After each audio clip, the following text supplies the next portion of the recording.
What's up, guys? It's Aaron. I'm clearly not in my normal studio today. I'm actually in Park City, Utah for the 2025 Sundance Film Festival, and I'm super excited to be here. It's my first time I've ever been here. So yeah, what I plan on doing is, while I'm here, I wanted to leave a little quick review today for you guys on Wolfman.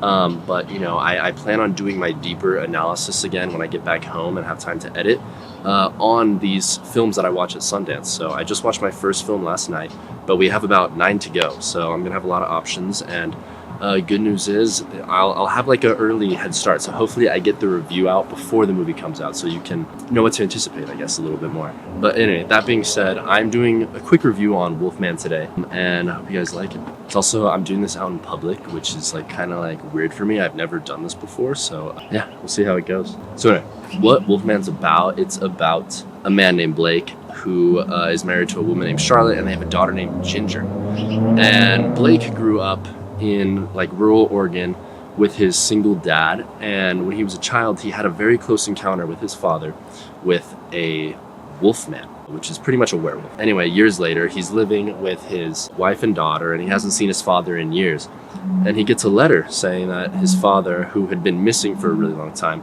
has now finally been pronounced dead. So this prompts Blake to go back to his childhood home with his daughter and his wife, to really rekindle a lot of issues that their family is going through. They're just having family issues, and as a couple, Blake and Charlotte are having issues. So I guess that's really his motivation for going back there. But it was a big mistake to do that, because when he does go back there, he is attacked by a wolf man. They're driving there, and Blake sees a rabid wolfman in the road, and he quickly swerves off the road, and they get into a car accident, and then the wolfman attacks them and scratches the dad, and the dad slowly becomes the wolfman. But before he does, he runs with his family into his old childhood house, which they barricade themselves in to hide from the wolfman. How are you? He very quickly but gradually becomes a monster while he's trapped in the house with his family. And the issue is he is becoming a threat to them, because when he becomes a wolf, he will not be able to recognize them, and he will attack them. So yeah, the movie isn't anything super new. It's a remake. It stars Julia Gardner and Christopher Abbott. And, I gotta say, I think some of the characters are a little shallow here. For example, the mother. When we learn what her issue is, it feels like it's pure exposition. At the beginning, before, the family goes on the trip to Oregon, the mother, Charlotte, is saying to Blake how she feels like their daughter only likes Blake and doesn't like her as the mom. So that's her obstacle as a character, and I feel like it wasn't really shown. It was an example of telling versus showing. It was just a pure exposition scene, so I don't think it was the best writing there. But there's a couple, I'd say, plot holes in the movie, nothing huge. But, when the movie opens up, it starts out with, titles on the screen, and one of them says that there is the indigenous people that lived in this part of Oregon had a name for what they would call the wolfman. I forget what the actual pronunciation of it was. I'm not even going to try. But it translates to the face of the wolf. So the indigenous people are mentioned at the beginning, but the film never follows up with them. I feel like if you're going to introduce a group of people and kind of the lore and origin of the monster in this horror film, you should follow up with it. But there's no follow-up with the Native American indigenous people talk. It's just okay, that's what they called them, but why is that important? We never circle back to it later in the film. I have to give the film credit for having great cycles of tension and release, and that is something that you really get in horror films is this kind of pattern of quiet tension building and then loudness and jump scare, release. The film did do a very good job of that. My favorite example being this scene where, as Blake is turning into that wolfman when he's still mostly human, but he's starting to develop the wolfman's senses, supersonic hearing. He hears something upstairs, footsteps, it sounds like there's a big monster of some sort up there. So he goes upstairs and he hears it coming from this room. So he goes in the room, and then when he's in the room, he hears it coming from a closet.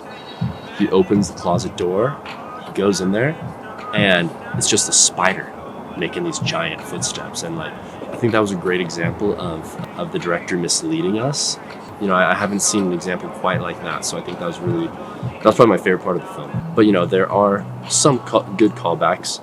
At the beginning, we do see that when Blake is a child, his dad has a tattoo that says Lovell. At the time, I didn't know what Lovell meant. I assumed it was like a tattoo commemorating the wife because Blake as a kid didn't have a mom. But it turns out that was just their last name, and that is how we identify the Wolfman. Sorry, that's a spoiler, but the Wolfman that attacks Blake is his dad. He thought his dad was pronounced dead, but it turns out that his dad was just the new Wolfman that, for lack of a better word, haunted this part of the woods. And yeah, there are some good callbacks. The film starts out with an exciting close encounter of like the Wolfman. When Blake is a boy with his father in the woods, they go out hunting and they just have a close encounter with the Wolfman. And the significant thing that happens in this scene is Blake and his father go up into an elevated deer blind to kind of hide from the Wolfman. And this scene is pretty much recreated, and it's called back later in the film when Charlotte and her daughter are up in the elevated deer blind running from Blake as the Wolfman. You know, it's a cool callback, but one thing that I think is kind of weird about the film is it starts out with our main character being Blake, and then it transfers the story to Charlotte. It becomes Charlotte's story. So our main character kind of switches. And I just don't think that the way we heard about Charlotte's problem as a character was very compelling. So I wasn't very satisfied when she, you know, I guess got what she needed at the end of the film. Yeah, also, one quick thing, this video is intended to be more of a quick review for you guys, not an in-depth analysis. But you know, one interesting fact that I did look into in terms of the making of this film was, as Blake is turning into the Wolfman, he can't understand English when his wife and daughter talk to him, and you know, we get his perspective as that's happening, which I think is a really cool thing they do in the film, both visually and in terms of audio as well. We get that perspective that he's going through, and the sound of his wife talking. It sounds like English, but it's not understandable. And the way they achieve this effect through sound design was just by playing English dialogue backwards. It was as simple as that. But it worked. It was very effective. So anyway, those are just my quick thoughts on the film. If I had to rate this film on a scale of 0 to 10, I'd give it a 5.5. I'd say it's slightly above average for a film. You know, there were some plot holes. I don't think it was the strongest writing. We didn't have the most depth in our characters in this movie, but I still think it's worth seeing. I enjoyed it, and yeah, those are my thoughts on the film. Again, I'm here for Sundance, so I plan on doing some analysis of the movies that I watch while I'm here. And there's going to be a lot of them, so I don't think I'm going to do all of them because it takes quite a bit of time to make a video for just one film. But this is just a quick review. I hope you really enjoyed it. I really appreciate you listening. And if you like this video, please check out my other more in-depth analysis of films. I have one of Wicked and one of Nosferatu. So be sure to check those out on my channel. If you did like this video, please be sure to give it a like and comment and let me know what you thought about the film.